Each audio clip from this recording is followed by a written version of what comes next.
വൈദ്യുതി മന്ത്രി K കൃഷ്ണൻകുട്ടിയും trade union നേതാക്കളുമായി നടത്തിയ ചർച്ച പരാജയം. ടോക്ടക്സ് മാതൃകയിൽ പുറംകരാർ കൊടുക്കുന്ന രീതി അനുവദിക്കാനാകില്ലെന്ന് CITU, AITUC, INTUC യൂണിയനുകൾ നിലപാടെടുത്തു. മാറ്റം വരുത്തിയാൽ കേന്ദ്ര ഗ്രാന്റ് നഷ്ടപ്പെടുമെന്നായിരുന്നു KSEB മാനേജ്മെന്റിന്റെ നിലപാട്. വിഷയത്തിൽ ആലോചിച്ച് ഉചിതമായ നടപടിയെടുക്കാമെന്ന് വൈദ്യുതി മന്ത്രി ഉറപ്പു നൽകിയെങ്കിലും അംഗീകരിക്കാൻ യൂണിയനുകൾ തയ്യാറായില്ല. അതേസമയം സ്മാർട്ട് മീറ്റർ ടെൻഡർ നടപടികൾ നിർത്തിവെക്കാൻ ആവശ്യപ്പെട്ട സർക്കാർ KSEBക്ക് അയച്ച കത്ത് പുറത്തായി.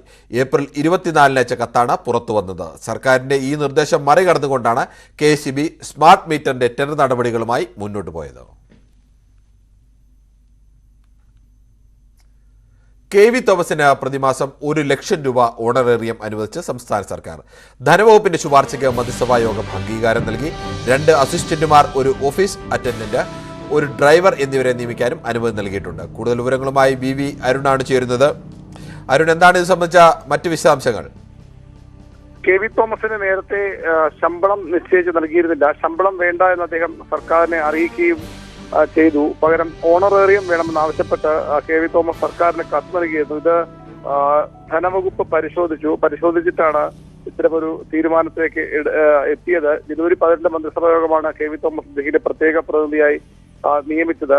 ഇപ്പോൾ 1 ലക്ഷം രൂപ ഓണറേറിയമായി നൽകാനാണ് ഇന്ന് മന്ത്രിസഭാ യോഗത്തിന്റെ തീരുമാനം. ഓണറേറിയം നൽകുമ്പോൾ സ്വാഭാവികമായും അദ്ദേഹത്തിന് MP എന്ന നിലയിൽ ദീർഘനാൾ അദ്ദേഹം പ്രവർത്തിച്ചിരുന്നു. അതനുസരിച്ചുള്ള പെൻഷനും മറ്റ് ആനുകൂല്യങ്ങളും മുടങ്ങാതെ ലഭിക്കുകയും അതുകൊണ്ടാകാം അദ്ദേഹം ഈ ശമ്പളം വേണ്ട, പകരം ഓണറേറിയം മതി. അത് തന്നെയല്ലേ പ്രധാനപ്പെട്ട വിഷയം. അദ്ദേഹത്തിന് ദീർഘകാലം MP ആയിരുന്നു, MLA ആയിരുന്നു. ആ നിലയ്ക്ക് ഒരു വലിയ തുക പെൻഷനായി ലഭിക്കുന്നുണ്ട്. വീണ്ടും ശമ്പളമായി വാങ്ങിയാൽ അത് നഷ്ടപ്പെടും എന്നുള്ളത് കൊണ്ട് കൂടിയാണോ അദ്ദേഹം അത് ശമ്പളം വേണ്ട, അതോ മറ്റെന്തെങ്കിലും കാരണമാണോ ശമ്പളം വേണ്ട ഓണറേറിയം മതി എന്ന നിലപാട് സ്വീകരിച്ചത്? മറ്റു കാരണങ്ങൾ ഉണ്ടാകാൻ സാധ്യതയില്ല. അതിന് കാരണം ഓണറേറിയമായി സാധാരണ നിശ്ചയിക്കുന്ന ചെറിയ തുക, ഏതെങ്കിലും ഒരു പ്രധാന പദവിയിരിക്കുന്നയാൾ അദ്ദേഹത്തിന് ആനുകൂല്യങ്ങൾ വേണ്ട എങ്കിൽ ഓണറേറിയം മതി. അത് ചെറിയൊരു തുക, ചെയ്യുന്ന ജോലിക്ക് ഒരു കൂലിയ നില ചെറിയ തുക ഓണറേറിയമായി വാങ്ങാറുണ്ട് പലരും. പക്ഷെ ഇവിടെ അങ്ങനെയല്ല സംഭവിക്കുന്നത്. വലിയ തുക തന്നെയാണ്. 1 ലക്ഷം രൂപ ഓണറേറിയം നൽകുന്നു. നേരത്തെ സർക്കാരിന്റെ പ്രതി സമ്പത്തിൽ ലഭിച്ചതിനേക്കാൾ 7000 രൂപ കൂടുതലാണത്. കാലം മാറിയതുകൊണ്ടാകാം അത്തരമൊരു വർധന ഉണ്ടായിട്ടുള്ളത്. ഏതായാലും ഈ ഓണറേറിയം അദ്ദേഹത്തിന് നൽകുന്നു. അപ്പോൾ സ്വാഭാവികമായും കിരൺ സൂചിപ്പിച്ച പോലെ ഇത്തരത്തിൽ പെൻഷൻ, നേരത്തെ MP, MLA ഇതിനുള്ള പെൻഷൻ അദ്ദേഹത്തിന് വാങ്ങിയെടുക്കാൻ കഴിയും. ശരി, BV അരുണാണ് വിവരങ്ങൾ നൽകിയത്. സംസ്ഥാന സർക്കാരിന്റെ പ്രത്യേക പ്രതിനിധി KV തോമസിന് 1 ലക്ഷം രൂപ ഓണറേറിയം നൽകാൻ സർക്കാർ തീരുമാനം എടുത്തിരിക്കുന്നു. മറ്റു വാർത്തയിലേക്ക്. കൊച്ചിയിൽ 16 വയസ്സുകാരന് ക്രൂരമർദ്ദനം. കളമശ്ശേരിയിൽ അമ്മയും അമ്മയുടെ സുഹൃത്തും അമ്മുമ്മയും ചേർന്നാണ് കുട്ടിയെ ക്രൂരമായി മർദ്ദിച്ചത്. കമ്പി വടി കൊണ്ട് കുട്ടിയുടെ കൈ തല്ലിയൊടിച്ചു. കത്രി കൊണ്ട് ശരീരത്തിൽ കുത്തി മുറിവേൽപ്പിച്ചു. സംഭവത്തിൽ അമ്മ രാജേശ്വരി, അമ്മയുടെ സുഹൃത്ത് സുനീഷ്, അമ്മുമ്മ വളർമതി എന്നിവരെ പോലീസ് അറസ്റ്റ് ചെയ്തു. അമ്മയുടെ സുഹൃത്ത് വീട്ടിൽ വരുന്നത് ചോദ്യം ചെയ്തതിനാണ് മർദ്ദിക്കാൻ കാരണമെന്നാണ് പോലീസ് പറയുന്നത്.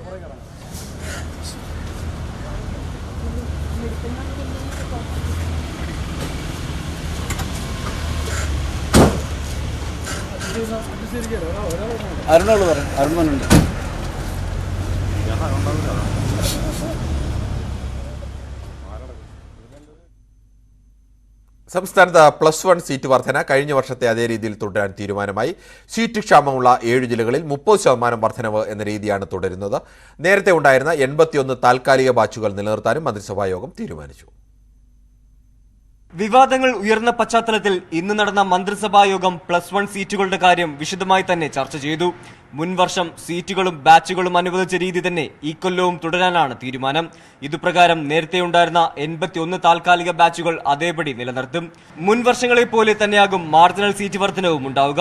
സീറ്റുകൾ കുറവുള്ള 10 ജില്ലകളിലെ വർധനവ് തുടരാനാണ് യോഗം തീരുമാനിച്ചത്. ഇതിൽ സീറ്റ് ക്ഷാമം രൂക്ഷമായ 7 ജില്ലകളിൽ 30% സീറ്റ് വർദ്ധിപ്പിക്കും. തിരുവനന്തപുരം, പാലക്കാട്, കോഴിക്കോട്, മലപ്പുറം, വയനാട്, കണ്ണൂർ, കാസർഗോഡ് എന്നീ 7 ജില്ലകളിലെ ഗവൺമെന്റ് സ്കൂളുകളിലാണ് 30% വർധനവുണ്ടാവുക. ഈ ജില്ലകളിലെ എയ്ഡഡ് സ്കൂളുകളിൽ 20% സീറ്റും വർദ്ധിപ്പിക്കും.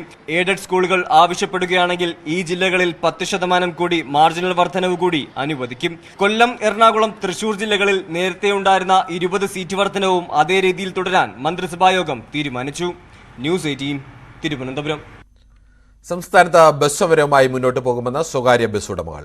ജൂൺ 7 മുതൽ അനിശ്ചിതകാല സമരം ആരംഭിക്കും. ഗതാഗത മന്ത്രിയിൽ നിന്ന് ഉറപ്പൊന്നും ലഭിച്ചില്ലെന്നും ബസ് ഓണേഴ്സ് സംയുക്ത സമരസമിതി വ്യക്തമാക്കി. സമരം ന്യായീകരിക്കാനാവില്ലെന്നും 1 വർഷം മുമ്പാണ് യാത്രാ നിരക്ക് വർദ്ധിപ്പിച്ചതെന്നും ഗതാഗത മന്ത്രി ആന്റണി രാജു പറഞ്ഞു. നന്ദകുമാറിന്റെ റിപ്പോർട്ട് കാണാം. ജൂൺ 7 മുതൽ നടത്തുമെന്ന് പ്രഖ്യാപിച്ച സ്വകാര്യ ബസ് സമരത്തിൽ നിന്ന് പിൻവാങ്ങില്ല എന്ന് ബസ് ഉടമകൾ അറിയിച്ചു. ഗതാഗത മന്ത്രി ആന്റണി രാജുവുമായി ഇന്ന് നടത്തിയ ചർച്ച പരാജയപ്പെട്ടു. ചർച്ചയിൽ മുന്നോട്ട് വെച്ച ആവശ്യങ്ങൾക്ക് കൃത്യമായ മറുപടി ഗതാഗത മന്ത്രി ആന്റണി രാജു നൽകിയില്ല എന്നു ബസ് ഉടമകൾ ആരോപിക്കുന്നുണ്ട്. ആവശ്യങ്ങൾ പരിഗണിക്കാമെന്ന് മാത്രമാണ് മന്ത്രി മറുപടി നൽകിയത്. ഇതോടെയാണ് സമരം നടത്തുമെന്ന് കാണിച്ചുകൊണ്ട് ബസ് ഉടമകൾ ഗതാഗത മന്ത്രി ആന്റണി രാജുവിന് നോട്ടീസ് നൽകിയത്. ഞങ്ങൾ വിദ്യാർത്ഥികൾക്ക് യാത്രാ സൗജന്യം അനുവദിച്ചു കൊടുക്കുന്നു. ഞങ്ങൾക്ക് ഒരു തരത്തിലുള്ള ആനുകൂല്യം തരുന്നില്ല. ഇവിടെ +2 വരെയുള്ള വിദ്യാർത്ഥികൾക്ക് കൺസെഷൻ കൊടുക്കുന്നു എന്ന പേരിൽ KSRTC എത്ര പേർക്ക് കൊടുക്കുന്നുണ്ടെന്ന് നിങ്ങൾക്ക് പരിശോധിക്കാം. കൊടുക്കുന്നുണ്ടെന്നുള്ള പേരിൽ കഴിഞ്ഞ 10 വർഷത്തെ വാഹന നികുതി KSRTC സർക്കാർ ഒഴിവാക്കി കൊടുത്തിരിക്കുക. അപ്പം ഞങ്ങൾക്ക് ഒരു തരത്തിലുള്ള ആനുകൂല്യങ്ങൾ തരില്ല. ഞങ്ങളടിക്കേണ്ട ഡീസലിൻ്റെ വില വർദ്ധിപ്പിക്കുക. അങ്ങനെയുള്ള സാഹചര്യത്തിൽ ഞങ്ങൾക്ക് തുടർന്ന് മുന്നോട്ട് കൊണ്ടുപോകാൻ കഴിയാത്തൊരു സാഹചര്യം സംജാതമായിരിക്കുകയാണ്. അതുകൊണ്ട് സംസ്ഥാനത്തെ സ്വകാര്യ ബസ്സുകൾ ഈ ജൂൺ 7 മുതൽ അനിശ്ചിതകാലത്തേക്ക് സർവീസ് നിർത്തിവെക്കാൻ ഞങ്ങൾ തീരുമാനിച്ചതിൻ്റെ അടിസ്ഥാനത്തിൽ ഞങ്ങൾ അതിന് നിവേദനം കൊടുക്കാനെന്ന് ബഹുമാനപ്പെട്ട മന്ത്രിയെ കണ്ട് അദ്ദേഹം അതിനെക്കുറിച്ച് പരിഗണിക്കാൻ ഞാൻ ആലോചിക്കട്ടെ എന്നൊക്കെ അദ്ദേഹം പറഞ്ഞിട്ടുണ്ട്. ഞങ്ങൾക്ക് കൃത്യമായിട്ടുള്ള മറുപടി ഒന്നും അദ്ദേഹത്തിന് ഭാഗത്ത് കിട്ടിയിട്ടില്ല. എന്തായാലും ഈ ബസ്സുകൾക്ക് ഈ വിദ്യാർത്ഥികളെ മാത്രം കയറ്റിക്കൊണ്ടും ഈ നിലവിലോടുന്ന ബസ്സുകളെയൊക്കെ ഒഴിവാക്കിക്കൊണ്ടുള്ള സർക്കാരിൻ്റെ തീരുമാനവുമായി ഞങ്ങൾക്ക് മുന്നോട്ട് പോകാൻ കഴിയില്ല. ഞങ്ങൾ ബസ്സുകളൊക്കെ നിർത്തിവെക്കും. ബസ് ഉടമകളുടെ സമരം ന്യായീകരിക്കാനാവില്ല എന്ന നിലപാടാണ് ഗതാഗത മന്ത്രി ആന്റണി രാജു സ്വീകരിച്ചത്. ബസ് ഉടമകളുടെ ആഗ്രഹപ്രകാരം 1 വർഷം മുമ്പാണ് യാത്രാ നിരക്ക് വർദ്ധിപ്പിച്ചതെന്നും മന്ത്രി പറഞ്ഞു. ഈ സമരം ഒരിക്കലും ന്യായീകരിക്കത്തക്കതല്ല.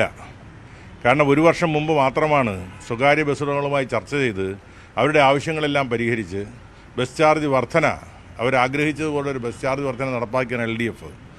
അപ്പോൾ വീണ്ടും ഒരു പ്രകോപനവും ഇല്ലാതെ ഒരു കാര്യവുമില്ലാതെ അതിനുശേഷം ഡീസൽ വില വർദ്ധിപ്പിച്ചിട്ടില്ല, ഒരു വർധനവും ഉണ്ടായിട്ടില്ല.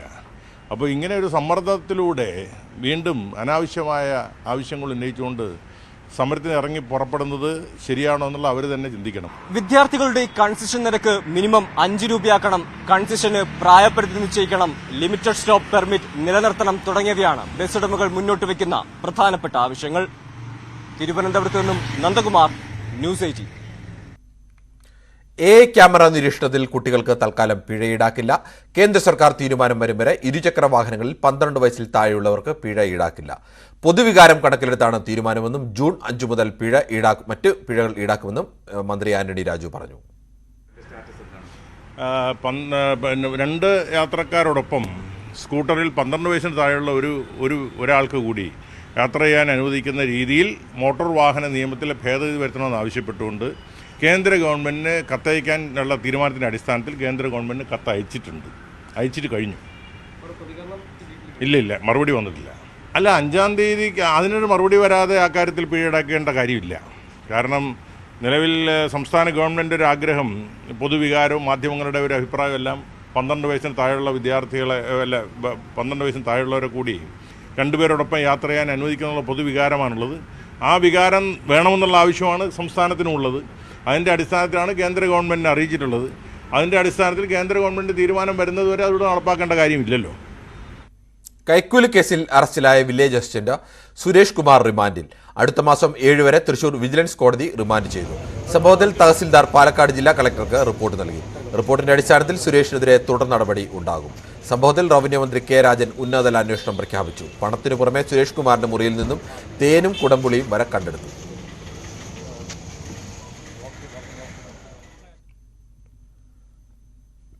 റവന്യൂ വകുപ്പിലെ അഴിമതിയുടെ വിവരങ്ങൾ കൈമാറാൻ ജൂൺ മാസത്തിൽ പോർട്ടൽ പ്രവർത്തനം തുടങ്ങുമെന്ന് റവന്യൂ മന്ത്രി കെ രാജൻ. 3 വർഷം കഴിഞ്ഞ വില്ലേജ് അസിസ്റ്റന്റുമാരെ ഉൾപ്പെടെ മാറ്റി നിയമിക്കും. വില്ലേജ് അസിസ്റ്റന്റ് ഉൾപ്പെടെ അഴിമതി ഗൗരവത്തോടെ കാണുന്നുവെന്നും കുറ്റക്കാരായ ഉദ്യോഗസ്ഥരെ സസ്പെൻഡ് ചെയ്തുവെന്നും കെ രാജൻ പറഞ്ഞു. അല്ല, സ്ഥലം മാറ്റവുമായി ബന്ധപ്പെട്ട് വില്ലേജ് ഓഫീസർ വരെയുള്ളവർക്ക് ഓൺലൈൻ സ്ഥലം മാറ്റത്തിന്റെ HRMS ഇവിടെ നിലവിൽ വരുന്നുണ്ട്. നേരത്തെ വില്ലേജ് ഓഫീസർ വരെയുള്ളവർക്കാണ് ഈ ട്രാൻസ്ഫറുമായി ബന്ധപ്പെട്ട സംവിധാനങ്ങൾ ഉണ്ടായിരുന്നത്. അതുകൊണ്ടാണ് ഞാൻ പറഞ്ഞത്, village assistant, village field assistant ഉൾപ്പെടെയുള്ള ഉദ്യോഗസ്ഥന്മാർ ഒരേ കേന്ദ്രങ്ങളിൽ 3 വർഷത്തിലേറെ ജോലി ചെയ്യുന്നുണ്ടോ എന്ന് പരിശോധിച്ച് ആ കാര്യത്തിലുള്ള നടപടി കൂടി ഇത്തരമൊരു അപായ സാധ്യത കണക്കിലെടുത്തുകൊണ്ട് നടപ്പിലാക്കണമെന്ന് തന്നെയാണ് ഇപ്പോൾ റവന്യൂ വകുപ്പ് ആലോചിക്കുന്നത്. അല്ല, ഞാൻ പറഞ്ഞത് ഈ സംഭവത്തെക്കുറിച്ച് ആഭ്യന്തരമായ ഒരു അന്വേഷണം ഉണ്ടാകും. അതിൽ വെളിപ്പെടാവുന്നതെല്ലാം ആളുകളുടെ മുമ്പിൽ ഞങ്ങൾ അറിയിക്കും. ഇതുമായി ബന്ധപ്പെട്ട് ഇപ്പോൾ വാർത്താമാധ്യമങ്ങളിൽ കാണുന്ന കമന്റിന്റെ അടിസ്ഥാനത്തിൽ മന്ത്രി എന്ന നിലയിൽ ഞാനൊരു അഭിപ്രായം പറയുന്നത് ശരിയല്ല. ഈ അഴിമതിക്കെതിരായിട്ടുള്ള കുരിശുദ്ധമാണ് ഈ ഗവൺമെന്റിന്റെ ലക്ഷ്യം. അതിലൊരു മാറ്റവും ഉണ്ടാകില്ല. അങ്ങനെ ഈ ഗവൺമെന്റിന്റെ നയത്തിനെതിരായി ഏതെങ്കിലും ഉദ്യോഗസ്ഥൻ അഴിമതി നടത്തി കീശു ഉറപ്പിക്കാൻ ശ്രമിച്ചാൽ അയാൾ ഗവൺമെന്റിനെതിരാണ്, സമൂഹത്തിന്റെ പൊതുധാരണയ്ക്കെതിരാണ്. അയാൾക്കെതിരെ ഏതറ്റം വരെ പോകാമോ ആ അറ്റം വരെയുള്ള നടപടികളുമായി മുന്നോട്ട് പോകും. അതിലൊരു കോംപ്രമൈസും ഉണ്ടാകുകയും ചെയ്യില്ല. KM ഷാജിക്കെതിരായ വിജിലൻസിന്റെ അനധികൃത സ്വത്ത് സമ്പാദന കേസ് ഹൈക്കോടതി സ്റ്റേ ചെയ്തു. 3 മാസത്തേക്കാണ് കേസ് സ്റ്റേ ചെയ്തത്. കേസ് റദ്ദാക്കണമെന്നാവശ്യപ്പെട്ട് KM ഷാജി സമർപ്പിച്ച ഹർജിയിലാണ് ജസ്റ്റിസ് സിയാദ് റഹ്മാന്റെ ഉത്തരവ്. FIR രജിസ്റ്റർ ചെയ്തത് നിയമവിരുദ്ധമായിട്ടായിരുന്നുവെന്നാണ് KM ഷാജിയുടെ വാദം. കേസ് 3 മാസത്തിനു ശേഷം വീണ്ടും പരിഗണിക്കും. അനധികൃത സ്വത്ത് സമ്പാദനത്തിലൂടെ വീട് ഉൾപ്പെടെ നിർമ്മിച്ചുവെന്ന CPM നേതാവിന്റെ പരാതിയിലാണ് കേസെടുത്തത്. ഈ വർഷത്തെ വിഷു ബമ്പർ ഫലം പ്രഖ്യാപിച്ചു. VE 47 55 88 എന്ന ടിക്കറ്റിനാണ് ഒന്നാം സമ്മാനം. മലപ്പുറം ജില്ലയിലെ M50 87 ഏജൻസി വിറ്റ ടിക്കറ്റാണിത്. 12 കോടിയാണ് ഒന്നാം സമ്മാനം. ലോട്ടറി വാങ്ങിച്ചതാരാണെന്ന് അറിയില്ലെന്ന് ലോട്ടറി ഏജൻസി പറഞ്ഞു. അതേസമയം ബമ്പർ ഫലത്തിൽ വൻ ആഘോഷമാണ് ഏജൻസി നടത്തിയത്. വലിയ സന്തോഷമുണ്ട്.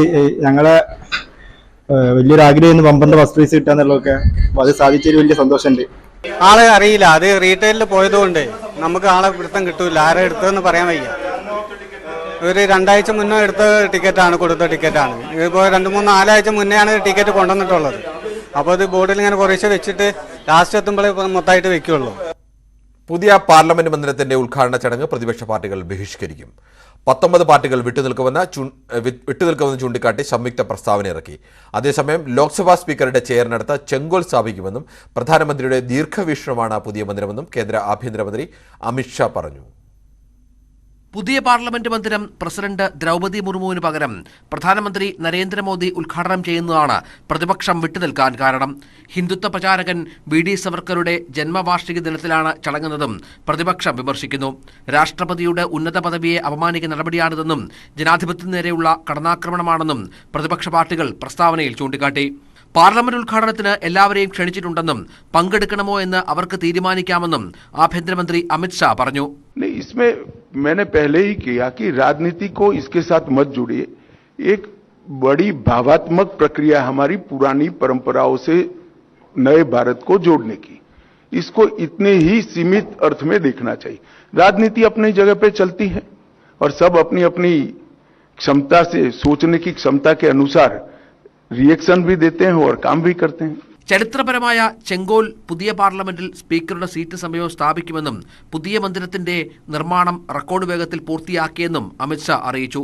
इस नई संरचना को रिकॉर्ड समय में बनाने के लिए करीब 60,000 के आसपास श्रम योगियों ने अपना योगदान दिया है. ബ്രിട്ടീഷുകാർ രൂപകൽപ്പന ചെയ്താണ് ഇന്ത്യയുടെ ഇപ്പോഴത്തെ പാർലമെന്റ് മന്ദിരം. 970 കോടി ചെലവിൽ 64,500 ചതുരശ്ര മീറ്റർ വിസ്തൃതിയിലാണ് നിർമ്മാണം. ഞായറാഴ്ച ഉച്ചയ്ക്ക് 12 മണിക്കാണ് പുതിയ പാർലമെന്റ് മന്ദിരത്തിന്റെ ഉദ്ഘാടനം. News desk, news 18. Thiruvananthapuram medical കോളേജിൽ രോഗികൾക്ക് ദുരിത ജീവിതം. വൃത്തിഹീനമായ സാഹചര്യത്തിലാണ് രോഗികൾ കഴിയുന്നത്. 6-ാം വാർഡിൽ മൂട്ടകൾ നിറഞ്ഞ കിടക്കകളിൽ രോഗികൾ കഴിയുന്ന ദൃശ്യങ്ങൾ പുറത്തുവന്നു. 6-ാം വാർഡ് മെഡിക്കൽ കോളേജിൽ ഉള്ള ദൃശ്യങ്ങളാണിത്. ഒരു പേഷ്യൻ്റ് കാല് സുഖമില്ലാതെ കിടക്കുന്ന ഒരു പേഷ്യൻറ്റിൻ്റെ ബെഡിൻ്റെ അടിയിലുള്ള അവസ്ഥയാണ്. നമ്പർ 1 കേരളം. അതായത് ആരും ഇല്ലാതെ കിടക്കുന്ന ഒരു രോഗിയുടെ ബെഡിൽ കാണുന്ന ദൃശ്യങ്ങളാണിത്. മനസ്സിലായില്ലേ? ഇതാണ് നമ്മുടെ നമ്പർ 1 കേരളം. ഇതാ കണ്ടോളൂ. കണ്ടല്ലോ ഒരു രോഗിയുടെ കട്ടിലിൻ്റെ അടിയിൽ ഉള്ള ബെഡിനടിയിലുള്ള ദൃശ്യങ്ങളാണിത്. തിരുവനന്തപുരം മെഡിക്കൽ കോളേജിലെ 6-ാം വാർഡിൽ നിന്നുള്ള ദൃശ്യങ്ങളാണിവ. രോഗികൾ കഴിഞ്ഞിരുന്നത് മൂട്ടകളും മറ്റു പ്രാണികളും നിറഞ്ഞ കിടക്കകളിൽ. ഇതാണ് നമ്പർ 1 കേരളം. ഇതാണ് ഇപ്പോഴത്തെ അവസ്ഥ. എന്താ കണ്ടല്ലോ ബെഡിൻ്റെ ആ സൈഡിൽ, അതായത് ഒരു ആ രോഗി കിടക്കുന്നത് കണ്ടല്ലോ. ആ രോഗി കിടക്കുന്നതിൻ്റെ തൊട്ട് താഴത്തെ അവസ്ഥയുണ്ട്. കണ്ടോ, തൊട്ട് താഴത്തെ അവസ്ഥയാണ്. ഇതാണ് ഇപ്പോഴത്തെ അവസ്ഥ. ശസ്ത്രക്രിയ കഴിഞ്ഞ രോഗികളാണ് 6-ാം വാർഡിൽ കഴിഞ്ഞിരുന്നത്. മൂട്ടകളും മറ്റു പ്രാണികളും കടിച്ച് പല രോഗികളും ചികിത്സ തേടേണ്ടിയും വന്നിരുന്നു. കഴിഞ്ഞ ആഴ്ച ചിത്രീകരിച്ച ദൃശ്യങ്ങളാണ് ഇപ്പോൾ പുറത്തു വന്നത്. തുടർന്ന് ആശുപത്രി സൂപ്രണ്ട് വാർഡ് സന്ദർശിക്കുകയും അടിയന്തര പരിഹാരം കാണുകയും ചെയ്തു. മെഡിക്കൽ കോളേജിലെ വാർഡുകളിൽ നേരത്തെ കൃത്യമായ ഇടവേളകളിൽ അണുനശീകരണം നടത്തിയിരുന്നു. രോഗികളെ താൽക്കാലികമായി മറ്റു വാർഡുകളിലേക്ക് മാറ്റിയ ശേഷമാണ് ഈ രീതിയിൽ ഓരോ വാർഡും അണുനശീകരണം നടത്തുന്നത്. എന്നാൽ ഇപ്പോൾ പുനർനിർമ്മാണം നടക്കുന്നതിനാൽ രോഗികളെ താൽക്കാലികമായി മറ്റു സ്ഥലങ്ങളിലേക്ക് മാറ്റാൻ കഴിയാത്തതിനാലാണ് അണുനശീകരണം തടസ്സപ്പെട്ടതെന്നാണ് അനൌദ്യോഗികമായ വിശദീകരണം. അതേസമയം കഴിഞ്ഞ ദിവസം തിരുവനന്തപുരം മെഡിക്കൽ കോളേജിലെ MRI യൂണിറ്റിലെ ശുചിമുറിയിൽ ഒരു രോഗിയുടെ ബന്ധുവിനെ തൂങ്ങിമരിച്ച നിലയിൽ കണ്ടെത്തിയിരുന്നു. കഴിഞ്ഞ ഞായറാഴ്ച പുലർച്ചെ യൂറോളജി വാർഡിൽ ചികിത്സയിലിരുന്ന ഒരു വയോധികനും വാർഡിൽ തൂങ്ങിമരിച്ചിരുന്നു. മെഡിക്കൽ കോളേജിലെ സുരക്ഷാ സംവിധാനങ്ങൾക്കെതിരെ ആക്ഷേപം ശക്തമാകുന്നതിനിടെയാണ് ഒരാഴ്ചക്കിടെ 2 പേർ ആത്മഹത്യ ചെയ്തത്. ന്യൂസ് 18 തിരുവനന്തപുരം. വയനാട് മാനന്തവാടി മെഡിക്കൽ കോളേജിന് നേരെയും ആരോപണം. അവശ്യ മരുന്നുകളും സേവനങ്ങളും ലഭിക്കുന്നില്ലെന്നാണ് പരാതി. മെഡിക്കൽ കോളേജിൽ സൂപ്രണ്ട് ഓഫീസ് യൂത്ത് കോൺഗ്രസ് പ്രവർത്തകർ ഉപരോധിച്ചു.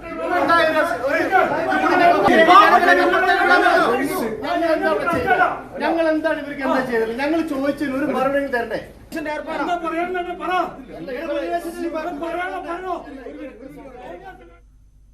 മറ്റ് പ്രധാനപ്പെട്ട പല വാർത്തകളിലേക്ക് കടക്കും മുമ്പ് ഒരു ചെറിയ ഇടവേള. കാഴ്ചക്കാരുടെ എണ്ണത്തിൽ പുതിയ റെക്കോർഡിട്ട ജിയോ സിനിമ. ചെന്നൈ ഗുജറാത്ത് മത്സരം ജിയോ സിനിമയിലൂടെ കണ്ടത് 2.5 കോടി ആളുകളാണ്. മത്സരത്തിന്റെ 2ാം ഇന്നിംഗ്സിലെ അവസാന ഓവറുകളിലാണ് കാണികളുടെ എണ്ണം 2.5 കോടിയിൽ എത്തിയത്. ഏപ്രിൽ 17 ചെന്നൈ ബംഗളൂരു മത്സരത്തിനായിരുന്നു മുമ്പ് ഏറ്റവും കൂടുതൽ വ്യൂവർഷിപ്പ് ഉണ്ടായിരുന്നത്. അന്ന് 2.4 കോടി പേരാണ് ജിയോ സിനിമയിലൂടെ മത്സരം കണ്ടത്. സ്പോൺസർഷിപ്പുകളുടെയും പരസ്യദാതാക്കളുടെയും എണ്ണത്തിലും ജിയോ സിനിമ റെക്കോർഡ് രേഖപ്പെടുത്തിയിട്ടുണ്ട്. കണ്ണൂർ ചെറുപുഴ പാടിച്ചാലിൽ ഒരു കുടുംബത്തിലെ 5 പേർ മരിച്ച നിലയിൽ. ചെറുപുഴ പാടിച്ചാൽ സ്വദേശികളായ ശ്രീജ, 3 മക്കൾ, ശ്രീജയുടെ 2ാം ഭർത്താവ് ഷാജി എന്നിവരാണ് മരിച്ചത്. മക്കളെ കൊലപ്പെടുത്തി ദമ്പതികൾ ആത്മഹത്യ ചെയ്യുന്നതാണ് പ്രാഥമികമായ നിഗമനം. ഇന്ന് പുലർച്ചെയാണ് ചെറുവത്തൂരിനടുത്ത് പാടിച്ചാലിൽ മൃതദേഹങ്ങൾ കണ്ടെത്തിയത്. ശ്രീജയും 2ാം ഭർത്താവും മക്കളെ കൊലപ്പെടുത്തിയതിനു ശേഷം ആത്മഹത്യ ചെയ്തെന്നാണ് പോലീസിന്റെ പ്രാഥമിക നിഗമനം. ശ്രീജയും ഷാജിയും 2 ആഴ്ച മുമ്പാണ് വിവാഹിതരായത്. കഴിഞ്ഞ 16-നായിരുന്നു ഇവരുടെ വിവാഹം. കുട്ടികളെ സ്റ്റെയർ കേസിൽ കെട്ടിത്തൂക്കി കൊലപ്പെടുത്തിയ നിലയിലാണ് കണ്ടെത്തിയത്. ശ്രീജയുടെ ആദ്യ വിവാഹ ബന്ധത്തിലെ മക്കളാണ് മരിച്ചത്. ഷാജിക്ക് വേറെ ഭാര്യയും 2 കുട്ടികളുമുണ്ട്. സംഭവത്തിൽ മറ്റു ദുരൂഹതകളുണ്ടോ എന്ന് പോലീസ് പരിശോധിക്കുന്നുണ്ട്. ചെറുപുഴ പോലീസ് സ്ഥലത്തെത്തി പരിശോധന നടത്തി. ന്യൂസ് 18 കണ്ണൂർ. എലത്തൂർ ട്രെയിൻ തീവെപ്പ് കേസിൽ പ്രതി ഷാരൂഖ് സേഫിയുടെ ആവശ്യം തള്ളി കോടതി. ഉദ്യോഗസ്ഥ സാന്നിധ്യമില്ലാതെ അഭിഭാഷകരുമായി സംസാരിക്കണമെന്നായിരുന്നു ഷാരൂഖ് സേഫിയുടെ ആവശ്യം. എന്നാൽ അഭിഭാഷകന് നിയമാനുസൃതമായി ജയിലിലെത്തി പ്രതിയോട് സംസാരിക്കാമെന്ന് കോടതി വ്യക്തമാക്കി. ശനിയാഴ്ച ഷാരൂഖിനെ ഓൺലൈനായി കൊച്ചി പ്രത്യേക NIA കോടതിയിൽ ഹാജരാക്കും. സുവി വിശ്വനാഥിന്റെ റിപ്പോർട്ട് കാണാം. എലത്തൂർ ട്രെയിൻ തീവെപ്പ് കേസിലെ പ്രധാന പ്രതിയായ ഷാരൂഖ് സേഫിയുടെ ആവശ്യമാണ് കോടതി തള്ളിയിരിക്കുന്നത്. കൊച്ചി NIA കോടതിയാണ് ഈ ആവശ്യം തള്ളിയിരിക്കുന്നത്. കോടതിയിൽ വെച്ച് അഭിഭാഷകനുമായി സംസാരിക്കണം എന്നതായിരുന്നു ഷാരൂഖ് സേഫിയുടെ ആവശ്യം. ഈ ആവശ്യത്തെ NIAയും ശക്തമായി എതിർക്കുകയാണ് ഉണ്ടായത്. ജയിലിലെത്തി നിയമാനുസൃതമായി അഭിഭാഷകന് പ്രതിയുമായി സംസാരിക്കാമെന്നും കോടതി വ്യക്തമാക്കി. അഭിഭാഷകനും പ്രതിയും തമ്മിൽ കോടതിയിൽ വെച്ച് സംസാരിക്കുന്നത് ഉചിതമല്ല എന്നും കോടതി അറിയിച്ചിട്ടുണ്ട്. ഏതായാലും ഷാരൂഖ് സേഫിയുടെ ആവശ്യം തള്ളിയിരിക്കുകയാണ്. വരുന്ന ശനിയാഴ്ച കോടതിയിൽ ഹാജരാക്കുമ്പോൾ ഷാരൂഖ് സേഫിക്ക് സംസാരിക്കണം എന്നായിരുന്നു ഷാരൂഖ് സേഫി ആവശ്യം ഉന്നയിച്ചിരുന്നത്. ഇതുമായി ബന്ധപ്പെട്ട് ഒരു അപേക്ഷയും അദ്ദേഹം ഷാരൂഖ് സേഫി കോടതിയിൽ നൽകിയിരുന്നു. ആ അപേക്ഷ ഇപ്പോൾ നിരാകരിച്ചിരിക്കുകയാണ്. ഒപ്പം NIA ഈ കാര്യത്തിൽ ശക്തമായ എതിർപ്പ് രേഖപ്പെടുത്തിയിട്ടുണ്ട്. കഴിഞ്ഞ തവണ കോടതിയിൽ ഹാജരാക്കിയപ്പോൾ അഭിഭാഷകനുമായി ഷാരൂഖ് സേഫി സംസാരിച്ചിരുന്നു എന്ന കാര്യവും NIA കോടതിയിൽ അറിയിച്ചിട്ടുണ്ട്. ഏതായാലും അടുത്ത ശനിയാഴ്ചയാണ് ഈ കേസ് വീണ്ടും പരിഗണിക്കുന്നത്. അന്ന് ഷാരൂഖ് സേഫിയെ ഓൺലൈനായിട്ടായിരിക്കും കോടതിയിൽ ഹാജരാക്കുക എന്നാണ് NIA വൃത്തങ്ങൾ അറിയിച്ചിരിക്കുന്നത്. പൊന്നമ്പലമേട്ടിൽ അതിക്രമിച്ച് കയറി അനധികൃത പൂജ നടത്തിയ സംഭവത്തിൽ വിശദമായ അന്വേഷണത്തിന് കോടതി നിർദ്ദേശം. അന്വേഷണത്തിന് ജില്ലാ പോലീസ് മേധാവി മേൽനോട്ടം വഹിക്കണമെന്ന് ഹൈക്കോടതി നിർദ്ദേശം നൽകി. ഔദ്യോഗിക ആവശ്യങ്ങൾക്കല്ലാതെ ആരും പൊന്നമ്പലമേട്ടിൽ പ്രവേശിക്കരുതെന്ന് കോടതി ഉത്തരവിട്ടു. സ്വമേധയാ എടുത്ത കേസിലാണ് നടപടി. 3 പേരെ അറസ്റ്റ് ചെയ്തതായി പോലീസ് കോടതിയെ അറിയിച്ചു. വ്യാജ ബിരുദ സർട്ടിഫിക്കറ്റ് കേസിൽ സ്വപ്ന സുരേഷ് കോടതിയിൽ ഹാജരായി. Thiruvananthapuram judicial first class magistrate കോടതിയിലാണ് ഹാജരായത് കേസ് 29ലേക്ക് മാറ്റി.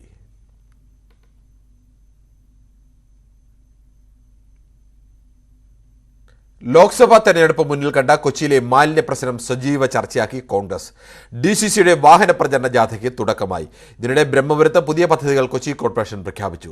കൊച്ചി കോർപ്പറേഷനിൽ മാത്രമല്ല UDF ഭരിക്കുന്ന നഗരസഭകളിലും മാലിന്യ പ്രശ്നം രൂക്ഷമാണെന്ന വാദമുയർത്തി പ്രതിരോധിക്കാനാണ് CPM നീക്കം. ബ്രഹ്മപുരത്തെ മാലിന്യപ്പുക അണഞ്ഞുവെങ്കിലും രാഷ്ട്രീയ പാർട്ടികൾക്കിടയിൽ ഇപ്പോഴും കത്തിപ്പടരുകയാണ് കൊച്ചിയിലെ എക്കാലത്തെയും തീരാദുരിതമായ മാലിന്യ പ്രശ്നം. ബ്രഹ്മപുരത്തിനു പകരം മറ്റൊരു പദ്ധതി കോർപ്പറേഷൻ ആസൂത്രണം ചെയ്യുകയാണെങ്കിലും വരാനിരിക്കുന്ന ലോക്സഭാ തെരഞ്ഞെടുപ്പ് മുന്നിൽ കണ്ട് മാലിന്യ പ്രശ്നം സജീവ ചർച്ചയാക്കി നിലനിർത്തുകയാണ് കോൺഗ്രസ്.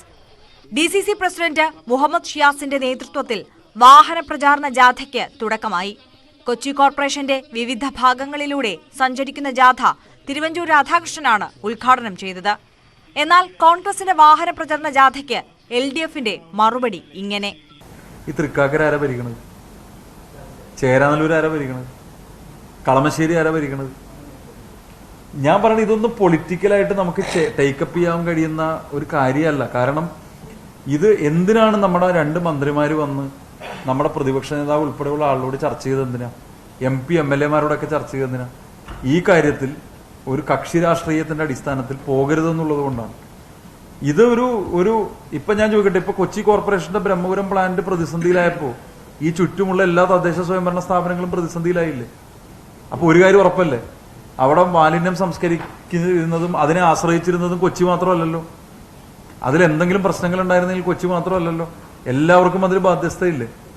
31-ന് വാഹന പ്രചരണ ജാഥ അവസാനിക്കും. K. മുരളീധരനാണ് സമാപന സമ്മേളനം ഉദ്ഘാടനം ചെയ്യുക. ബ്രഹ്മപുരം തീപിടുത്തത്തിനു ശേഷം മാലിന്യ നീക്കം പുനഃസ്ഥാപിച്ചുവെങ്കിലും പലയിടങ്ങളിലും ഇപ്പോഴും കെട്ടിക്കിടക്കുകയാണ്. ജൂൺ 4-ന് മൺസൂൺ എത്തുന്നതോടെ നീക്കം പ്രതിസന്ധിയിലായേക്കും. ഇത് മുന്നിൽ കണ്ടാണ് കോൺഗ്രസിന്റെ രാഷ്ട്രീയ നീക്കം. ന്യൂസ് 18 കൊച്ചി. കടമലയിലെ കാട്ടുപോത്തിന്റെ ആക്രമണത്തിൽ സർക്കാർ വകുപ്പുകൾക്കെതിരെ വിമർശനം തുടർന്ന് ജോസ് കെ മാണി. പോലീസിനും വനം വകുപ്പിനുമെതിരെ പ്രസ്താവന ഇറക്കിയ ജോസ് കെ മാണി പൊതുപരിപാടികളിലും നിലപാട് തുടരുകയാണ്. LDFൽ എത്തിയ ശേഷം ഇതാദ്യമായാണ് ജോസ് ഇങ്ങനെ നിലപാട് കടുപ്പിക്കുന്നത്. വനം വകുപ്പിനെ മാത്രമല്ല മുഖ്യമന്ത്രി ഭരിക്കുന്ന പോലീസ് വകുപ്പിനെതിരെയും ജോസ് കെ മാണി പ്രസ്താവന ഇറക്കിയിരുന്നു. ഇടതുമുന്നണിയിലെത്തിയ ശേഷം ആദ്യഘട്ടത്തിൽ പല വിഷയങ്ങളിലും ജോസ് മൗനത്തിലായിരുന്നു. ബഫർ സോൺ വിഷയം വന്നപ്പോൾ കാര്യങ്ങൾ പതുക്കെ മാറി. എങ്കിലും സർക്കാർ വകുപ്പുകൾക്കെതിരെ ഇത്രയും തുടർ പ്രതികരണങ്ങൾ ഇതാദ്യമാണ്. ഇങ്ങനെയുള്ള മൃഗങ്ങൾ പുറത്തേക്ക് വന്നാൽ ഒന്നെങ്കിൽ ഷൂട്ട് അറ്റ് സൈറ്റ്, വെടിവെച്ച് കൊല്ലണം. അതാണ് നമ്മൾ. കാരണം നമുക്ക് രക്ഷ വേണ്ടത്, സംരക്ഷണം കൊടുക്കേണ്ടത് മനുഷ്യനാണ്. അതല്ലെങ്കിൽ ഇതിനെ പിടിച്ച് കൂട്ടിലടച്ച് വേറെ എവിടെയെങ്കിലും, ഇവിടെയല്ല, അതിലേക്ക് പോകണം. ഇന്ന് ഫോറസ്റ്റ് വനവുമായി ബന്ധപ്പെട്ട് വനത്തിലെ ഉദ്യോഗസ്ഥർ, ഫോറസ്റ്റ് ഉദ്യോഗസ്ഥർക്ക് പരിമിതികളുണ്ട്. അവരുടെ ലക്ഷ്യം വനത്തിനെ സംരക്ഷിക്കുക, മൃഗങ്ങളെ സംരക്ഷിക്കുക, മനുഷ്യനെ അല്ല. അങ്ങനെയാണെങ്കിൽ പോലീസോട് ഇടപെട്ടുകൊണ്ട് അതിലിറങ്ങി സംരക്ഷണം കൊടുക്കുവാനായിട്ടുള്ള തീരുമാനമുണ്ടാകണം.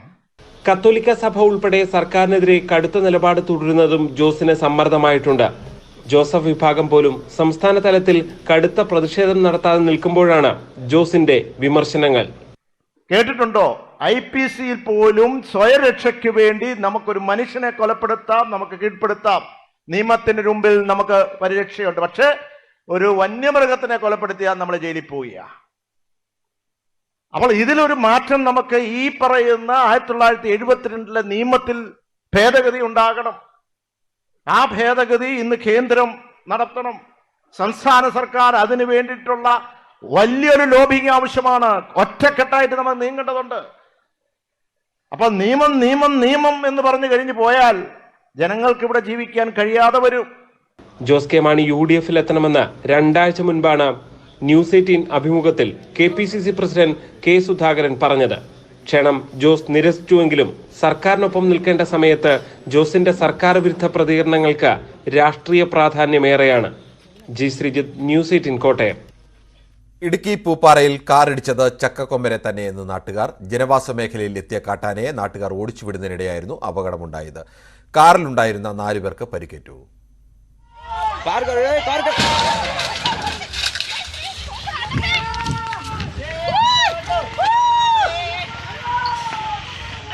boss.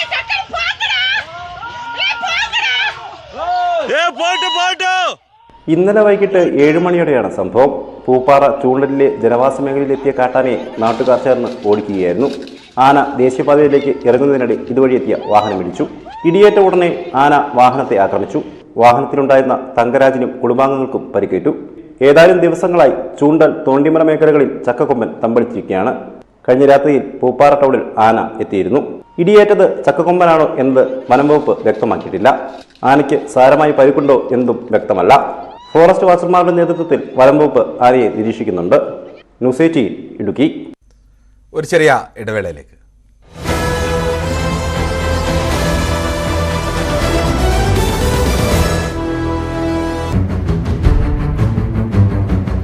പ്രത്യേകിച്ച് രാഷ്ട്രപതിയെ കൊണ്ടല്ല ഈ ഉദ്ഘാടനം നടത്തുന്നത് എന്നുള്ളതാണ്. പ്രധാനമന്ത്രി ഉദ്ഘാടനം ചെയ്യുന്നതിലായിരുന്നു വലിയ വിയോജിപ്പ്. ഇപ്പോൾ 19 പാർട്ടികൾ ഈ ചടങ്ങിൽ പങ്കെടുക്കില്ല എന്നുകൂടി അറിയിച്ചിരിക്കുന്നു. എന്താണ് പ്രതിപക്ഷത്തിന്റെ നിലപാട്?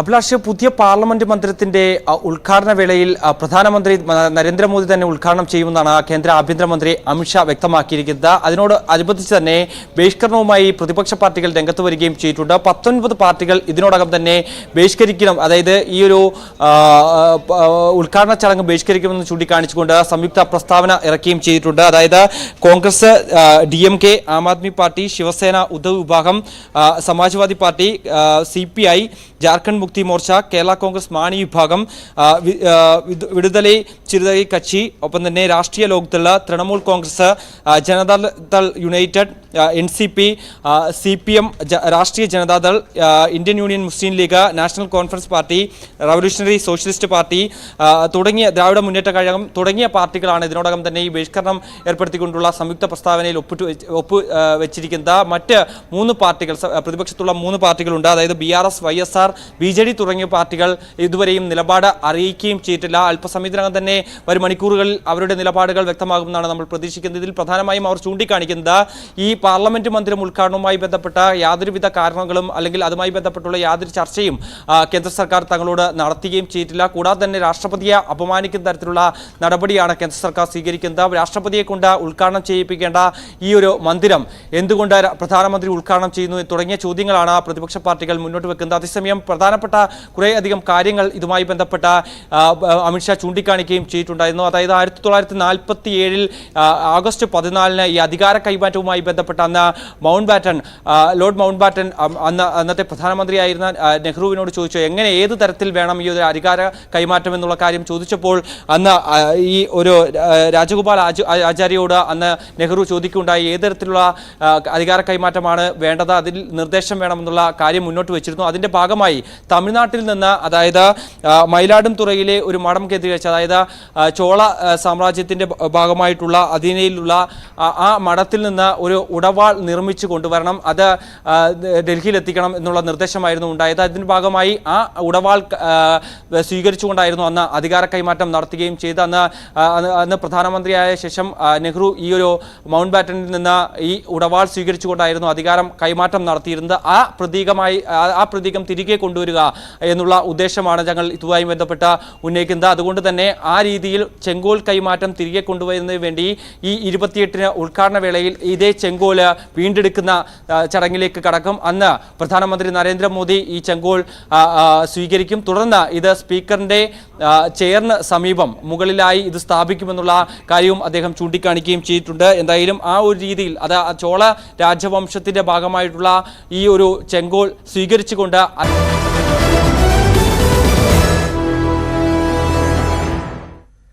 UT ഖാദർ കർണാടക നിയമസഭാ സ്പീക്കർ.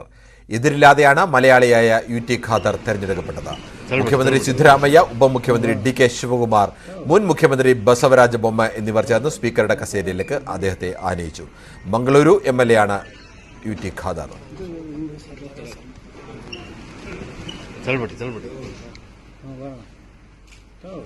ഡൽഹി മുഖ്യമന്ത്രി അരവിന്ദ് കെജ്രിവാൾ ശിവസേന ബാലാസാഹിബ് താക്കറെ പാർട്ടി അധ്യക്ഷൻ ഉദ്ധവ് താക്കറെയുമായി കൂടിക്കാഴ്ച നടത്തി. പഞ്ചാബ് മുഖ്യമന്ത്രി ഭഗവത് സിംഗ് മാനും മറ്റ് AAP നേതാക്കളും ഒപ്പമുണ്ടായിരുന്നു. ഡൽഹിയിലെ കേന്ദ്ര ഓർഡിനൻസിനെതിരെ പ്രതിപക്ഷ ഐക്യം രൂപപ്പെടുത്തുന്നതിന്റെ ഭാഗമായിട്ടാണ് കൂടിക്കാഴ്ച. നാളെ NCP അധ്യക്ഷൻ ശരത് പവാറുമായും കെജ്രിവാൾ കൂടിക്കാഴ്ച നടത്തും. ഇന്നലെ കെജ്രിവാൾ മമതാ ബാനർജിയുമായും കൂടിക്കാഴ്ച നടത്തിയിരുന്നു. സമരം ഘടിപ്പിച്ച ഗുസ്തി താരങ്ങൾ.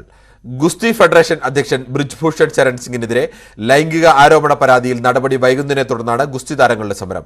മെയ് 28 ഉദ്ഘാടനം ചെയ്യുന്ന സെൻട്രൽ വിസ്റ്റയ്ക്ക് മുന്നിൽ പ്രതിഷേധിക്കാനാണ് താരങ്ങളുടെ തീരുമാനം. അതുവരെ ജന്തർ മന്ദിറിലെ പ്രതിഷേധം തുടരും.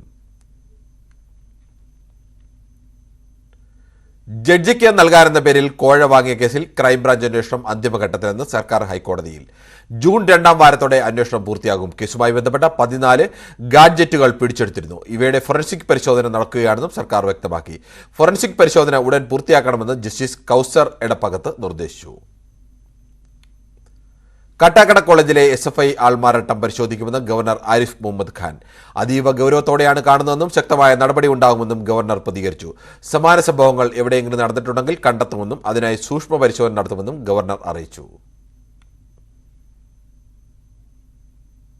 ST പ്രൊമോട്ടർമാരായി പാർട്ടി അനുഭാവികൾക്ക് മാത്രം ജോലി നൽകണമെന്ന ശബ്ദരേഖയെ തള്ളി ആദിവാസി ക്ഷേമ സമിതി.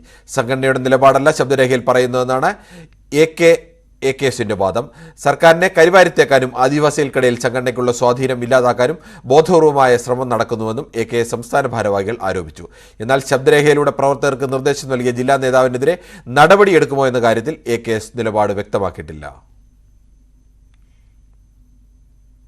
KSFDCയിലെ അഴിമതി ആരോപണവും വിജിലൻസ് അന്വേഷിക്കണമെന്ന് പ്രൊഡക്ഷൻ എക്സിക്യൂട്ടീവ് യൂണിയൻ. സിനിമാ നിർമ്മാണം, വിതരണം തുടങ്ങിയ ലക്ഷങ്ങളുടെ അഴിമതി നടന്നിട്ടുണ്ട്. KSFDC നിർമ്മിച്ച ചിത്രത്തിന്റെ മറവിൽ ലക്ഷങ്ങൾ ചില ഉദ്യോഗസ്ഥർ തട്ടിയെടുത്തു. ചിത്രാഞ്ജലി സ്റ്റുഡിയോയിലെ നിയമനങ്ങളിൽ ഭൂരിഭാഗവും വ്യക്തികളുടെ താൽപര്യത്തിന്റെ അടിസ്ഥാനത്തിലാണെന്നും പ്രൊഡക്ഷൻ എക്സിക്യൂട്ടീവ് യൂണിയൻ ആരോപിച്ചു. അവിടെ സിനിമ നിർമ്മാണം, വിതരണം എന്ന പേരിൽ ലക്ഷങ്ങളുടെ അഴിമതി നടക്കുന്നുണ്ട്. അതുപോലെ തന്നെ അവിടുത്തെ സ്റ്റുഡിയോകൾ പൊളിച്ചിട്ടിരിക്കുന്നു, വർഷങ്ങളായിട്ട് പൊളിച്ചിട്ടിരിക്കുന്നു. അതുപോലെ മലയാള സിനിമയിലേക്ക് അവിടെ ഇരിക്കുന്നവർക്ക് ആർക്കും തന്നെ മലയാള സിനിമയുടെ മറ്റുള്ള കാര്യങ്ങൾക്ക്, നല്ല കാര്യങ്ങൾ, എന്തൊക്കെ കാര്യങ്ങൾ ചെയ്യാം മലയാള സിനിമയ്ക്ക് വേണ്ടി ചെയ്യാം, അതൊന്നും അവരുടെ പരിഗണനയിലില്ല. അവർ യൂണിറ്റ് ബുക്ക് ചെയ്ത് കഴിഞ്ഞാൽ ആ യൂണിറ്റ് മറിച്ച് പുറത്ത് കൊടുക്കുക, കൊണ്ടുവരുന്ന എക്യുപ്മെൻറ്റ്സ് പുറത്ത് വിൽക്കുക, ഇങ്ങനെയുള്ള കാര്യങ്ങളൊക്കെയാണ് അവിടെ നടന്നുകൊണ്ടിരിക്കുന്നത്. അതുകൊണ്ട് അതായത് ഈ ചെയർമാനെയും അവിടുത്തെ സ്റ്റാഫിനെയും ഉൾപ്പെടെ നമ്മളൊരു നിവേദനം മന്ത്രിക്ക് കൊടുക്കാൻ പോകുന്നതാണ്. അവിടുത്തെ ചെയർമാനെയും മറ്റുള്ള സ്റ്റാഫിനെയും മാറ്റി നിർത്തിക്കൊണ്ടൊരു വിജിലൻസ് അന്വേഷണം വേണമെന്നാണ്. പത്തനംതിട്ട വടശ്ശേരിക്കര ഉളികലിൽ വീണ്ടും കടുവയിറങ്ങി. ടാപ്പിംഗ് തൊഴിലാളികളാണ് കടുവയെ കണ്ടത്. 3 മാസം മുമ്പ് സമീപ പ്രദേശമായ പെരുന്നാട്ടിൽ കടുവയിറങ്ങിയിരുന്നു. 2 ദിവസം മുമ്പ് വടശ്ശേരിക്കരയ്ക്ക് സമീപം കടുവ ആടിനെ ആക്രമിച്ചു. കടുവയുടെ സാന്നിധ്യം സ്ഥിരീകരിച്ചതോടെ വനപാലകർ പ്രദേശത്ത് കൂട് സ്ഥാപിച്ചു. കടുവയെ കണ്ടതോടെ പ്രദേശത്തെ നിരീക്ഷണം വനപാലകർ ശക്തമാക്കി. വന്യമൃഗശല്യം രൂക്ഷമായ പ്രദേശത്ത് കടുവയുടെ സാന്നിധ്യം കണ്ടതോടെ ആശങ്കയിലാണ് നാട്ടുകാർ. എറണാകുളം കുട്ടമ്പുഴ പഞ്ചായത്തിലെ വാരിയം, ഉറിയംപെട്ടി എന്നീ ആദിവാസി കോളനികളിൽ നിന്ന് കൂടുതൽ കുടുംബങ്ങൾ പന്തപ്ര ഭാഗത്തേക്ക് കുടിൽ കെട്ടി താമസം ആരംഭിച്ചു. വന്യമൃഗശല്യം സഹിക്കാനാവാതെയാണ് കുടുംബങ്ങൾ കോളനികൾ വിട്ടത്. ഇവരെ എത്രയും വേഗം പുനരധിവസിപ്പിക്കണമെന്ന ആവശ്യം ശക്തമാണ്. വന്യമൃഗശല്യം രൂക്ഷമായതിനെ തുടർന്ന് 2009 വാരിയത്ത് നിന്ന് കണ്ടൻപാറ പുഴത്തീരത്തേക്ക് പലായനം തുടങ്ങിയത്. കുടിൽകെട്ടി പുഴത്തീരത്ത് താമസമാക്കിയ 67 കുടുംബങ്ങളെ 5 വർഷത്തിന് ശേഷമാണ് ഇപ്പോഴത്തെ പുനരധിവാസ മേഖലയായ പന്തപ്രയിലേക്ക് മാറ്റിയത്. ഉൾവനത്തിൽ അസൗകര്യങ്ങളുടെ നടുവിൽ കഴിയുന്ന വാരിയം, ഉറിയംപട്ടി എന്നിവിടങ്ങളിലെ 218 കുടുംബങ്ങളെ പുനരധിവസിപ്പിക്കാൻ പന്തപ്രയിൽ 550 ഹെക്ടറോളം സ്ഥലമാണ് കണ്ടെത്തിയിട്ടുള്ളത്. ആദ്യഘട്ടത്തിൽ ഇവിടെ എത്തിയ 67 കുടുംബങ്ങൾക്ക് 2 ഏക്കർ സ്ഥലം വീതം നൽകി. വീടുകളുടെ പണി പുരോഗമിക്കുകയാണ്. സമീപകാലത്തെത്തിയ 30ഓളം കുടുംബങ്ങൾ ബന്ധുക്കളുടെ പറമ്പുകളിൽ ഷെഡുകൾ കെട്ടി താമസം ആരംഭിച്ചിരിക്കുകയാണ്. എന്നാൽ പുതുതായി എത്തിയ ഇവരുടെ പുനരധിവാസം അനിശ്ചിതത്വത്തിലാണ്. വന്യമൃഗശല്യം മൂലം പന്തപ്രയിലേക്ക് വന്ന തങ്ങൾക്ക് ഉടനെ സ്ഥലവും വീടും നൽകണമെന്ന് ഉറിയംപെട്ടി ആദിവാസി കോളനിയിൽ നിന്നെത്തിയ കിളിയമ്മ പറഞ്ഞു. ഞങ്ങൾക്ക് വേറെ സ്ഥലമില്ലല്ലോ, അതുകൊണ്ട് ഞങ്ങൾക്ക് സ്ഥലം അത്രയും ഭാഗം തരണം, വീടും തരണം. ഞങ്ങൾ വേറെ തന്നെ സ്ഥലത്തിലാണ് ഇപ്പോൾ പെരവേശ് കെട്ടി താമസിക്കുന്നത്. കിടക്കാനിടയില്ലാതുകൊണ്ട് ഞങ്ങൾ അങ്ങനെ പെരവേശ് കെട്ടി ഇപ്പോൾ വേറെ പറമ്പിൽ കിടക്കുകയാണ്. അതുകൊണ്ട് ഞങ്ങൾക്ക് അത്രയും ഭാഗത്ത് സ്ഥലം തന്ന് പെരയും വെച്ച് കെട്ടാനുള്ള സൗന്ദര്യം സാറുമാറും ഉണ്ടാക്കി തരണം. സാങ്കേതിക തടസ്സവാദങ്ങൾ ഉന്നയിക്കാതെ ഇവിടേക്ക് എത്തിക്കൊണ്ടിരിക്കുന്ന മുഴുവൻ കുടുംബങ്ങൾക്കും വീടും സ്ഥലവും നൽകണമെന്ന് Kuttampuzha grama panchayat standing committee chairman Siby KA പറഞ്ഞു. ഉറിയംപെട്ടിയിൽ നിന്നും വാരിയത്തും മാപ്പിളപ്പാറക്കുടിയിൽ നിന്നൊക്കെ ആയിട്ട് വന്നിരിക്കുന്ന ആളുകൾ ഏകദേശം 30ഓളം കുടുംബങ്ങളുണ്ട്. ഇവർക്ക് എത്രയും പെട്ടെന്ന് അവർക്ക് സ്ഥലം കൊടുത്ത് വീട് വെച്ച് കൊടുക്കാനുള്ള സംവിധാനം ചെയ്യണം. ഇപ്പോൾ ഇവർ 1-2 മാസങ്ങളായി ഇപ്പോൾ ഇവിടെ വന്ന് അവരുടെ ബന്ധു വീടുകളിലൊക്കെ അവരുടെ പറമ്പിൽ ഷെഡ് കെട്ടി താമസിച്ചാണ് ചെയ്യുന്നത്. അവർക്കത് മുന്നോട്ട് പോകാൻ പാടാണ്. ന്യൂസ് 18 കോതമംഗലം. ഓസ്ട്രേലിയയിലെ ക്ഷേത്രങ്ങൾക്ക് നേരെ അടുത്തിടെയുണ്ടായ ആക്രമണങ്ങളിൽ ഇന്ത്യയുടെ ആശങ്ക ഉന്നയിച്ച് പ്രധാനമന്ത്രി നരേന്ദ്രമോദി. ഖലിസ്ഥാൻ അനുകൂല ഘടകങ്ങളുടെ പ്രവർത്തനങ്ങൾ സംബന്ധിച്ച് നരേന്ദ്രമോദി ഓസ്ട്രേലിയൻ പ്രധാനമന്ത്രി ആന്റണി അൽബനീസുമായി ചർച്ച നടത്തി. ഭാവിയിൽ ഇത്തരം ഘടകങ്ങൾക്കെതിരെ കർശന നടപടിയെടുക്കുമെന്ന് പ്രധാനമന്ത്രി ആന്റണി അൽബനീസ് ഉറപ്പു നൽകി. ഉഭയകക്ഷി വ്യാപാര ബന്ധങ്ങൾ ഗണ്യമായി വിപുലീകരിക്കാൻ സമഗ്ര സാമ്പത്തിക സഹകരണ കരാറിൽ ശ്രദ്ധ കേന്ദ്രീകരിക്കാൻ ഇരു പ്രധാനമന്ത്രിമാരും നടത്തിയ ചർച്ചകൾ തീരുമാനമായി. പ്രധാനമന്ത്രി നരേന്ദ്രമോദിയുടെ അമേരിക്കൻ സന്ദർശനത്തിന് ഊഷ്മളമായ സ്വീകരണം നൽകാൻ അമേരിക്കയിലെ ഇന്ത്യക്കാർ. പ്രധാനമന്ത്രിയുടെ വരവിന് 2 ദിവസം മുമ്പ് 20 പ്രധാന നഗരങ്ങളിൽ ഇന്ത്യ യൂണിറ്റി ഡേ മാർച്ച് സംഘടിപ്പിക്കുമെന്ന് സംഘാടകർ അറിയിച്ചു. ജൂൺ 22-നാണ് പ്രധാനമന്ത്രിയുടെ അമേരിക്കൻ സന്ദർശനം. പ്രസിഡന്റ് ജോ ബൈഡനും പ്രഥമ വനിത ജിൽ ബൈഡനും ക്ഷണം നൽകിയതിനു ശേഷമുള്ള ആദ്യ US സന്ദർശനമാണെന്നും പ്രധാനമന്ത്രിയുടെ സന്ദർശനത്തിന് ഏറെ പ്രാധാന്യമുണ്ട്. പ്രധാനമന്ത്രിയെ ആദരിക്കുന്നതിനായി ജൂൺ 22-ന് US പ്രസിഡന്റും സംഘടിപ്പിക്കുന്ന അത്താഴ വിരുന്നും ഈ സന്ദർശനത്തിന്റെ ഭാഗമാണ്.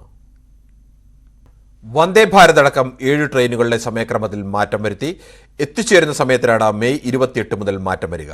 പുതിയ സമയക്രമം അനുസരിച്ച് വന്ദേ ഭാരത് എക്സ്പ്രസ് ഉച്ചയ്ക്ക് 1:20 മാത്രമാവും കാസർഗോഡ് എത്തുക. കൊച്ചുവേളി മംഗളൂരു അന്ത്യോദയ ദ്വൈവാര എക്സ്പ്രസ് രാവിലെ 9:15 മംഗളൂരു ജംഗ്ഷനിൽ യാത്ര അവസാനിപ്പിക്കുക. തിരുവനന്തപുരം മംഗളൂരു മലബാർ ഡെയിലി എക്സ്പ്രസ് രാവിലെ 10:25 മംഗളൂരു സെൻട്രൽ എത്തിച്ചേരും. Nagercoil Mangaluru central Ernad daily express വൈകുന്നേരം 5:50 മംഗലാപുരത്ത് എത്തുക. Thiruvananthapuram Mangaluru daily express 11:20 Mangaluru central എത്തിച്ചേരും. കോയമ്പത്തൂർ നാഗർകോവിൽ പ്രതിദിന സൂപ്പർഫാസ്റ്റ് തിരുനെൽവേലി ജംഗ്ഷനിൽ 3 മണിക്ക് എത്തി 3:05 പുറപ്പെടും. ചെന്നൈ എഗ്മോർ കന്യാകുമാരി ഡെയിലി സൂപ്പർഫാസ്റ്റ് തിരുനെൽവേലി ജംഗ്ഷനിൽ പുലർച്ചെ 3:20 എത്തി 3:25 പുറപ്പെട്ട് 5:35 കന്യാകുമാരിയിൽ എത്തിച്ചേരും. ബാലകേരളവുമായി സ്കൂൾ കുട്ടികളുടെ ഇടയിലേക്ക് സജീവമായി ഇറങ്ങുകയാണ് MSF. ബാലകേരളത്തിന്റെ പ്രഥമ സംസ്ഥാന സമ്മേളനം മലപ്പുറത്ത് നടന്നു. ബാലഗോകുലം ബാലസംഘം ശൈലിയിൽ ഇനി ബാലകേരളം. MSF രൂപം കൊടുത്ത ബാലകേരളത്തിന്റെ ആദ്യ സംസ്ഥാന സമ്മേളനമായ വർണ്ണോത്സവം അക്ഷരാർത്ഥത്തിൽ വ്യത്യസ്തവും MSFൽ നിന്നും ഇതുവരെ കാണാത്തതുമായിരുന്നു. പാട്ടും നാടകവും മാജിക് ഷോയും പ്രസംഗങ്ങളും എല്ലാമായി വർണ്ണോത്സവം കുട്ടികൾക്ക് ആഘോഷമായി.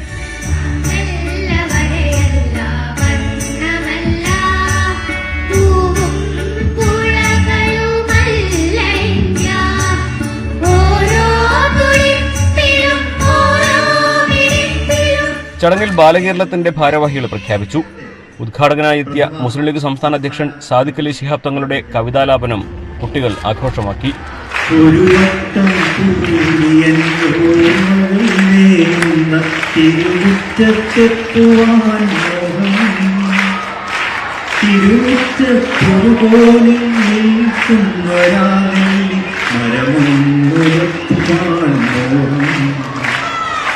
തൊടിയിലെ കിണർവെള്ളം കുടിച്ചെന്ന് മധുരമെന്നോതുവാൻ മോഹം.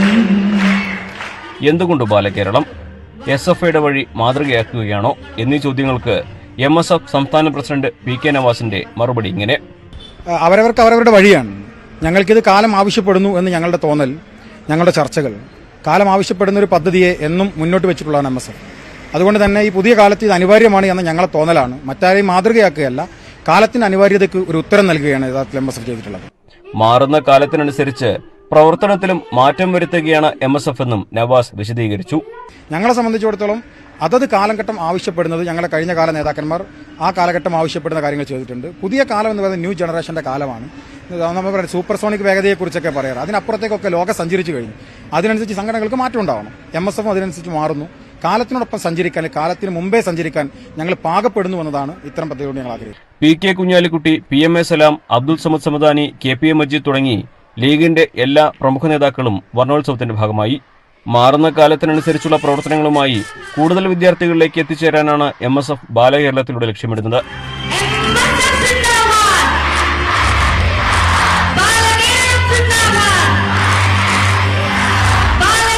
ന്യൂസ് 18 മലപ്പുറം.